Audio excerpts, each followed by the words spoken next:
Ora, bem-vindos à segunda parte da Vichy Soase. Connosco hoje temos o antigo líder do PSD e Conselheiro de Estado, é também comentador político e onde todos o conhecem, Luís Marques Mendes. Bem-vindo. Muito obrigado. Olha, obrigado pelo convite. É com muito gosto que estou aqui e aproveito para os felicitar pelo 3º aniversário. E, portanto, digamos assim, uma espécie de prenda. Eu estou aqui hoje acedendo ao seu convite. Há 3 anos, recordo-me, foi aqui a Rita que me convidou, que me desafiou, e eu vim e gostei. E agora foi o Rui que me fez este convite, portanto eu não podia deixar de manter aqui alguma igualdade de para não haver aqui um ciúme. Exatamente. E, portanto, a próxima vez será daqui a 3 anos, será ali o Diogo, portanto, para mantermos os equilíbrios. E, portanto, parabéns pelo vosso programa e parabéns pela iniciativa, até porque o programa passou a marcar um bocadinho a agenda mediática e isso é vosso mérito. Parabéns. Muito obrigado. Obrigado. O que também continua na sua contabilização e tem um histórico é o Congresso do PSD, que arranca este fim de semana. Aliás, neste final de semana, sexta-feira, apelando à sua capacidade de análise, quais é que são as probabilidades de Luís Montenegro ir a votos, como numas legislativas, e chegar a Primeiro-Ministro, sendo que esta segunda parte da pergunta é mais relevante? Eu diria que as probabilidades de ir a votos em 2026, se a legislatura chegar até ao fim, eu acho que a probabilidade é grande. Eu diria mesmo que é enorme.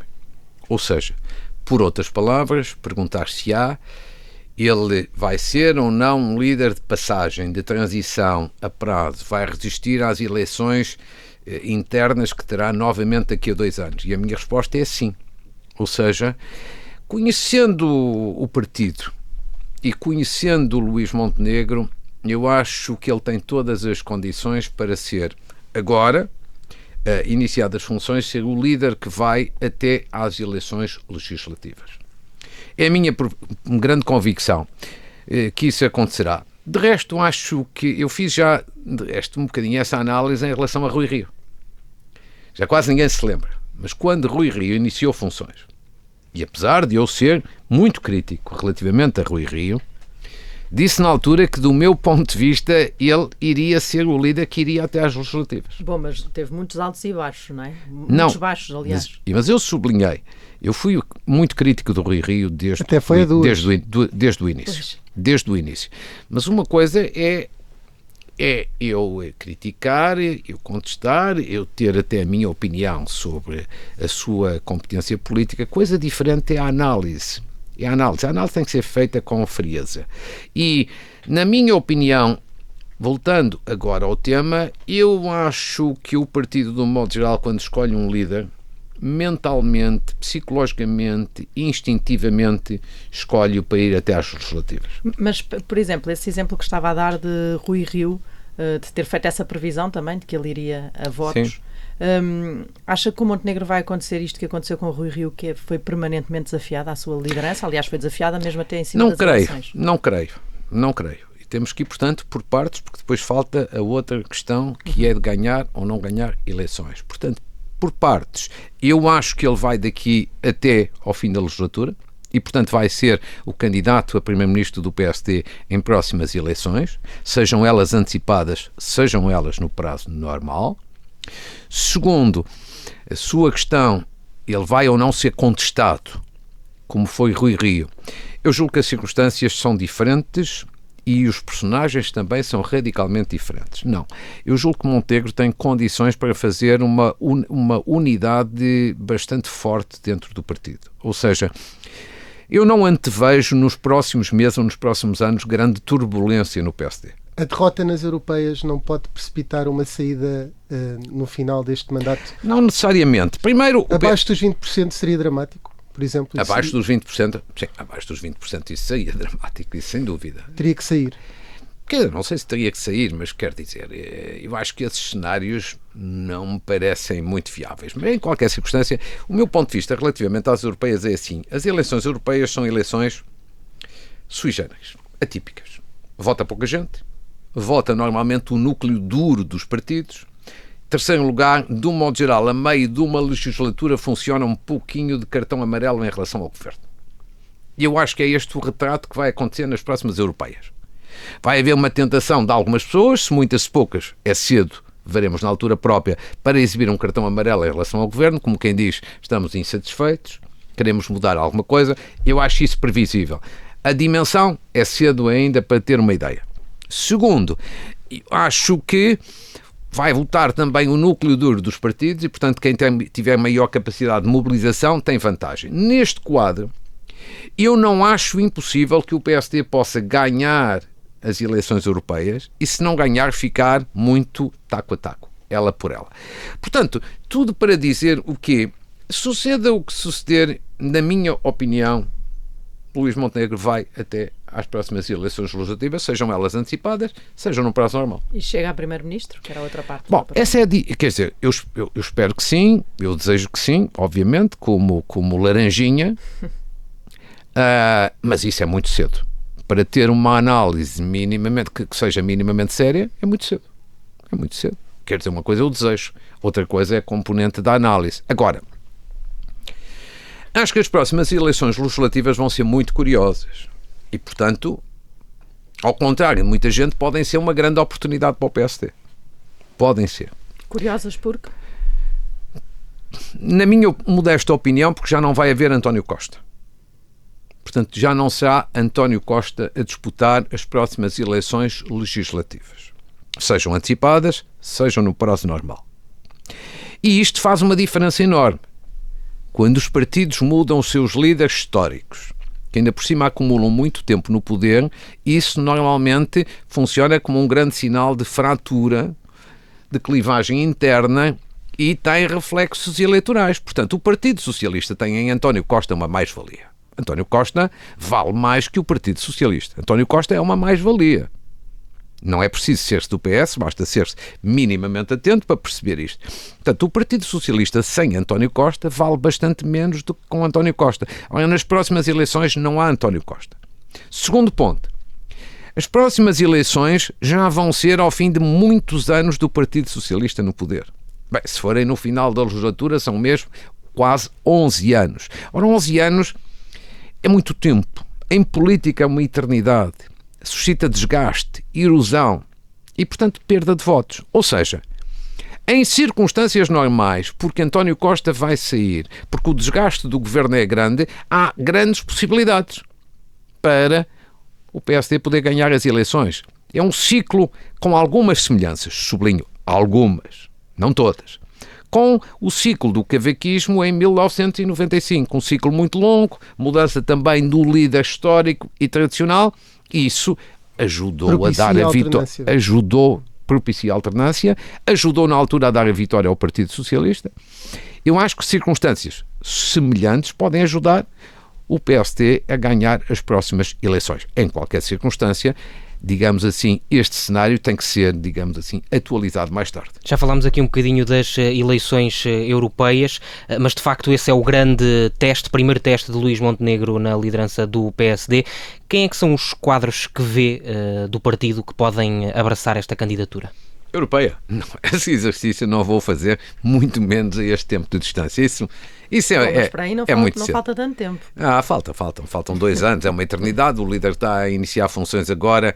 Não vou entrar nesse jogo. Um independente como Rui Moreira seria um nome eficaz? Eu não vou comentar nenhum nome em concreto.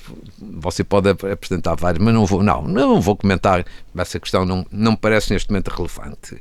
Quer dizer, neste momento vou dizer... Mas isso tem que estar na cabeça do líder neste momento, ou não?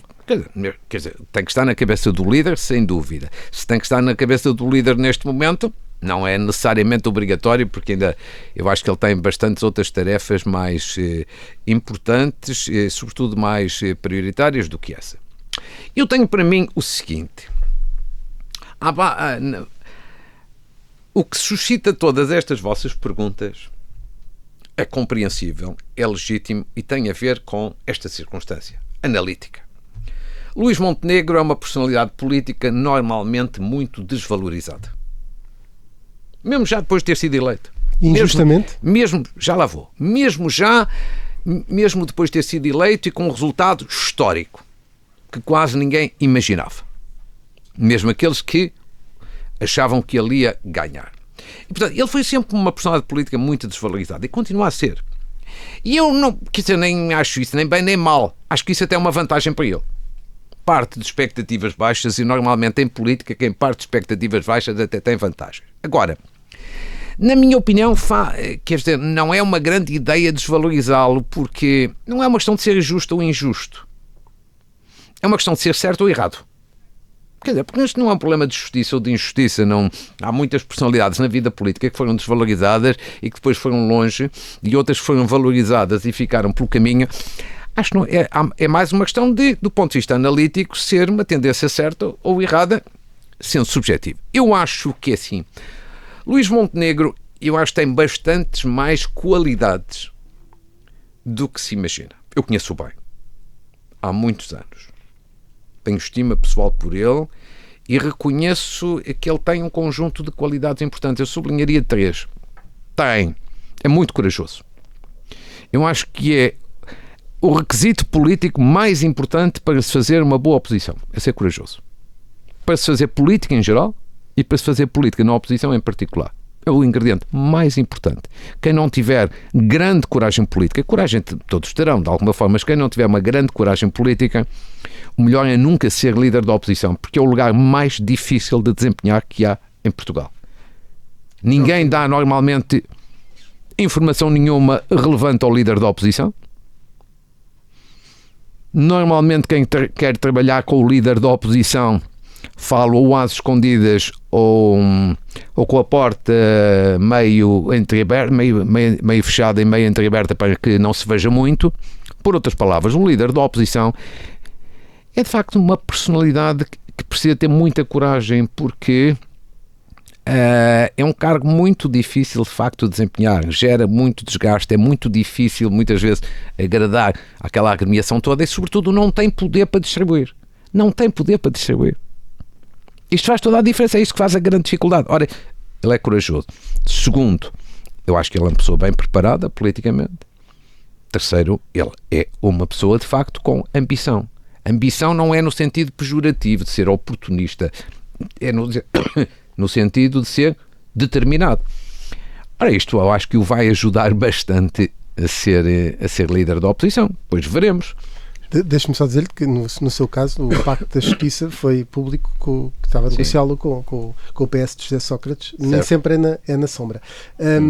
Há aqui uma ideia que há um grande ativo do PSD, que é Carlos Moedas, que está meio hibernado, está a hibernar na Câmara de Lisboa.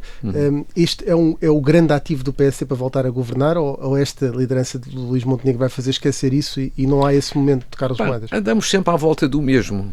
Quer dizer, que o PSD tem militantes muito bons, de imensa qualidade e prestígio para poderem ser líderes. Eu, quanto a isso, não tenho nenhuma dúvida. Carlos Moedas é um, quer dizer, Paulo Rangel poderia ter sido o outro, Jorge Moreira da Silva. Eu não acho que o PSD não tem, nesse plano, tem, digamos assim, 3 ou 4 ou 5 quadros de enorme qualidade, podiam ser líderes. Agora, as coisas são como são. Quem é Luís Montenegro, ponto. Foi eleito. E a questão agora é, vale a pena, vou fazer algum exercício daqui a 2 anos, se é o Francisco ou António Manuel? Eu vou dizer, quer dizer, pode haver, ele pode ter adversários daqui a 2 anos. Não me parece que ele vá perder essas eleições. Quer dizer, eu para mim as coisas são, nesse plano põem-se com alguma grande tranquilidade. Basta conhecer um bocado, nem é preciso muito, o PSD para perceber que Luís Montenegro vai daqui até às eleições legislativas. Agora, eu vou-lhe acrescentar o seguinte, mas se o líder eleito não tivesse sido Luís Montenegro, provavelmente o raciocínio era semelhante. Eu só reforço em relação a Montenegro, porquê? Porque além de este ser um bocadinho o quadro mental e político dos militantes, eu acho que ele tem 2 ou 3 condições que jogam a seu favor. Já o falei das condições políticas, agora no plano interno ele tem uma outra que é muito importante. Ele tem uma relação de afetividade com os militantes fortíssima. Isto conta muito na vida política. É uma coisa que normalmente os analistas não sabem, não conhecem, mas que no momento do voto, sobretudo se o voto interno tem muito significado. Ele tem uma relação muito fácil, muito próxima, muito afetiva com os militantes, que eu acho que foi determinante para ter o resultado histórico que teve e que o vai ajudar novamente nas próximas eleições internas. E devo dizer que acho que isso é positivo na política. Eu acho que, para além das ideias que temos, das posições que temos, dos combates que fazemos, eu gosto muito de uma relação de afetividade com as pessoas, seja no plano interno ou no plano externo aos partidos. Deixe-me só aqui olhar para este passado e para Rui Rio, que sai este fim de semana. Foi um falhanço a sua liderança e ele, depois disto, tem algum futuro político ainda? Pode, por exemplo, ser candidato presidencial? Que foi um falhanço, eu julgo que hoje em dia ninguém no país tem uma dúvida. Mas sabe, eu tenho aqui a seguinte postura. Eu fui muito crítico de Rui Rio, quando a maior parte das pessoas o elogiava. Agora que ele caiu e que vai sair, não me peça que eu esteja a criticar Rui Rio. Não, agora é fácil. Eu esse exercício não vou fazer. Quando ele estava em alta, e muita gente achava quase que era a salvação da pátria, eu critiquei-o de forma correta, séria e de forma fundamentada. Porque achava que ele não estava no caminho certo. Agora que neste momento ele está de saída, não gosto de estar a carregar nas críticas às pessoas quando elas estão, estamos assim em dificuldade. Grande futuro político, é isso? Quer dizer, nunca ninguém na política, e designadamente em Portugal, está definitivamente morto politicamente, entenda-se. E, portanto, sobre isso há sempre oportunidades. Mas, neste momento, acho que o importante é concentrarmos digamos assim, na liderança que vai entrar e não na que vai sair. Mas nós queríamos levá-lo aqui para um engodo, não vamos esconder isso, não é? Por falar em presidenciais, disse na Vichy Soares há 2 anos que nem Cristo descesse à terra, citando aqui uma frase de Marcelo Rebelo de Sousa, voltava a ser candidato ao PSD ou à liderança do PSD. Quanto a Belém, suponho que falhei, não é? Não falhou. Até ver. Há diretas daqui a 2 anos. Mas quanto a Belém, suponho que não tenha a mesma posição em que possa dizer uma coisa dessas, não é? Admite vir a avançar em 2026. Não, mas também mantém a mesma coerência de, posso-vos dizer hoje, a mesma coisa que disse já há 2 anos, há 3, há 4, e que é assim, é um objetivo que muitas pessoas me apontam, e eu agradeço e fico sensibilizado, não vou mentir, mas respondo-lhe da mesma, quer dizer, não é com as mesmas palavras para sermos um bocadinho mais imaginativos, mas respondo-lhe da mesma forma como já respondi a vários colegas vossos ao longo destes últimos anos, porque fazem-me invariavelmente essa pergunta. É uma questão que não está nas minhas previsões, nas minhas ambições e nos meus propósitos. E, portanto, mantenho também essa coerência. Creio que Marcelo Rebelo de Sousa dizia uma frase similar. Não sei porque ele é bastante mais talentoso do que eu devia ter dito, se disse qualquer coisa substancialmente melhor do que eu disse. Paulo Portas tem estado muito ativo e os portistas já nem escondem que estão disponíveis para o fazer avançar. Portas pode ser um bom candidato à direita?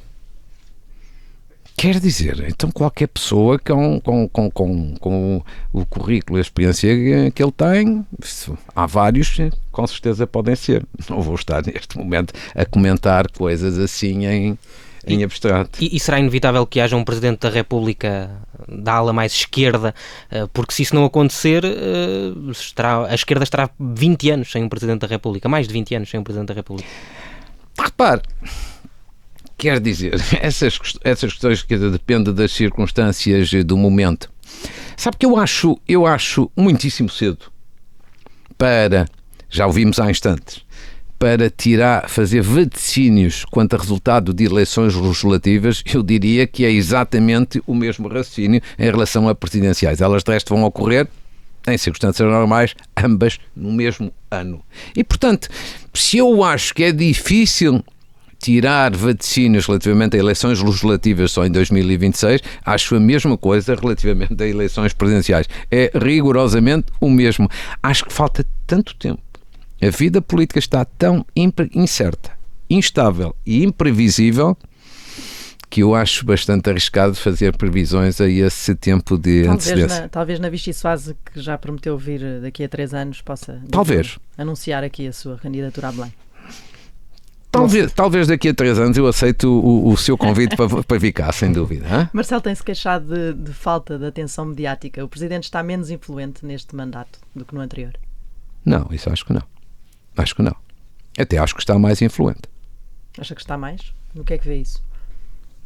Quero um exemplo recente que eu até me faz um pouquinho de impressão de ainda não ter sido muito analisado e escalpelizado. Descentralização. Tem ideia que há poucos dias a ministra Ana Abrunhosa reuniu com os autarcas e em princípio está perspectivado um acordo até ao final do mês de julho. Esta parte é relativamente pública. Tanto quanto eu sei, até ao final do mês de julho está para ser feito um acordo. E agora perguntar-se-á, deixa-me fazer com este exercício factual, mas porquê agora? Porquê é que não foi quando foi o orçamento, por exemplo, em que também houve matérias no orçamento por causa da descentralização, mas os autarcas continuaram sem fazer um acordo? O que é que aconteceu no entretanto? A ministra também já está em funções há uns meses. Aconteceu uma coisa que passou relativamente despercebido. Pelo menos, genericamente, o Presidente da República anunciou há umas 3 semanas, sensivelmente, foi ele próprio, pela boca dele, que iria mandar uma mensagem à Assembleia da República sobre descentralização.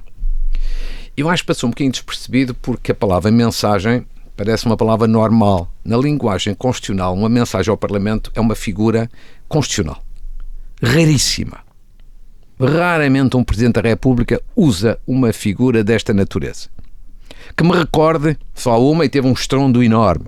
Mário Soares contra Cavaco Silva por causa da RTP em 1991. Um estrondo.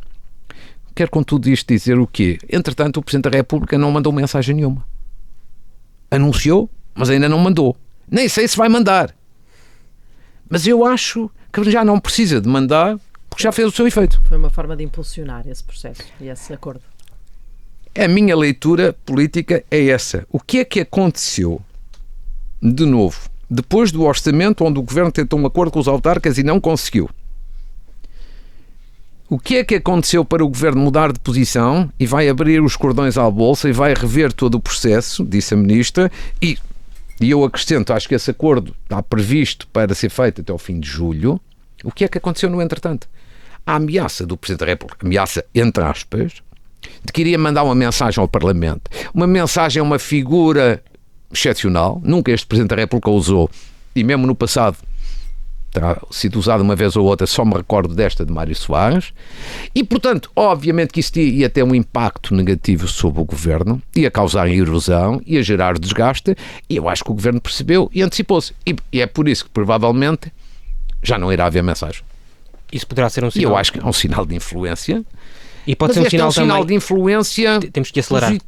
Positivo. Ou seja, a influência mede-se em matérias em concreto. O processo de descentralização tem estado a correr manifestamente mal, da direita à esquerda. Julgo que toda a gente reconhece isso.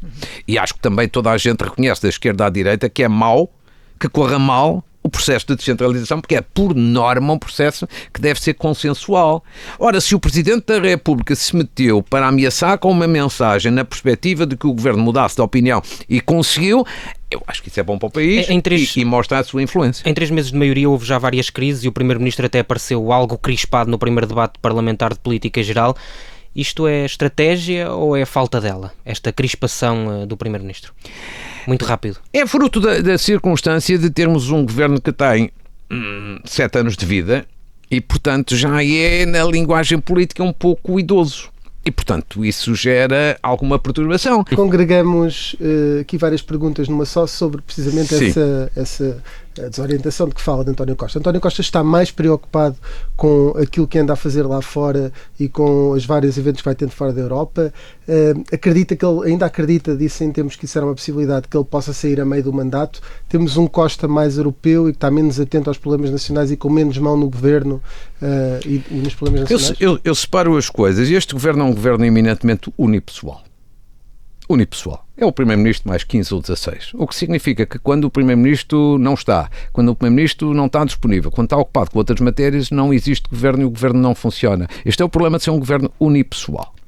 este é um ponto de análise. A outra questão é o seguinte, pergunta-me, o Primeiro-Ministro continua a ter o objetivo e a ambição de um cargo europeu? E eu respondo sim, categoricamente sim. Terceiro, isso vai concretizar-se ou não? Não sei, em 2024 veremos. Mas eu disse aqui 2 ou 3 vezes ao longo da entrevista, eleições legislativas no prazo normal ou antecipadas. É que não é impossível que sejam antecipadas. Muito bem, estamos mesmo a chegar ao fim. Agora peço-lhe só uma resposta muito rápida do tal grupo dos 4 dessa sucessão. Disse aqui que não acredita que António Costa chegue... Qual grupo dos 4? Dos 4, já vou explicar. Disse aqui que não acredita que António Costa seja o candidato em 2026 do PS. Fala-se muito do grupo dos 4. A expressão julgo que até de um alto dirigente do PS. Agora não me lembro se ele disse em on nem off, portanto Sim. Não vou revelar. Mas Mariana Vieira da Silva, Pedro Nuno Santos, Fernando Medina e Ana Catarina Mendes, destes tivesse que apostar um para estar nesse lugar de candidato do PS em 2026? Quer dizer, analiticamente eu já emiti essa opinião, do ponto de vista analítico, não é o meu desejo, não é o meu desejo. Que é Pedro Nuno Santos. Do ponto de vista para ser líder num partido grande como o PS ou o PSD é preciso 2 coisas, qualidade e condições. Eu acho que qualidade todos eles têm. Condições são votos, são apoios. E desse ponto de vista, por aquilo que sei, Pedro Nuno Santos tem claríssima vantagem sobre qualquer um dos outros. Isto é apenas análise, não é desejo. O tempo passa a correr e nós não temos aqui muito tempo. Sim. Vamos avançar para o Carne ao Peixe. É um segmento que também já viveu aqui e que já conhece aqui, em que tem que escolher 1, 2 opções. Vamos ver se é fácil ou se não é. Pois esta semana está adequada por causa da Cimeira dos Oceanos. Dos Oceanos, exatamente. Vamos embora. Diogo, está mais fácil. Vamos lançar até isso. Marcos Mendes, se tivesse que votar num candidato presidencial e podia esconder Sim. a carinha com o dedo, como o Pinhal sugeriu uma vez, votaria em Paulo Portas ou no vice-almirante Gouveia Melo? Essa parte do voto é secreto e, portanto, de alguma forma eu ia violar uma norma da Constituição. Suspeitei que não fosse responder a esta. Não é uma questão, tenho que respeitar os princípios constitucionais. Quem levaria para lhe fazer companhia no ginásio, António Costa ou Rui Rio? Nossa, provavelmente não levava nenhum dos dois por uma razão muito simples. Vou ao ginásio habitualmente, mas 3 vezes por semana, mas vou sempre sozinho. Nunca fui acompanhado de ninguém, portanto não era agora que há uma exceção. Almoçar em princípio já o faz com companhia, com alguma frequência, Sim. Acredito. Preferia convidar para almoçar em Faf Fernando Medina ou Pedro Nuno Santos? Um e outro. Sem problema. Ainda não escolheu nenhum, vamos ver se é desta vez. Não. Um e outro. Devo dizer que tenho estima pessoal por um. Última questão de Carne ao Peixe, quem é que levaria a um jogo do Benfica, Aníbal Cavaco Silva ou Marcelo Rebelo de Sousa? Não me levavam um e outro. Mas não havia um mais natural que levasse? Só uma coisa, então você quer... É esse o objetivo. Eu sei, mas eu sou amigo dos dois. Agora quero que ponha aqui a escolher entre 2 amigos. É que são 2 amigos mesmo. Mas para levar ao jogo do Benfica podem não ser os 2 melhores companhias. Não, mas está a ver. Um é benfiquista, que é o professor Cavaco Silva.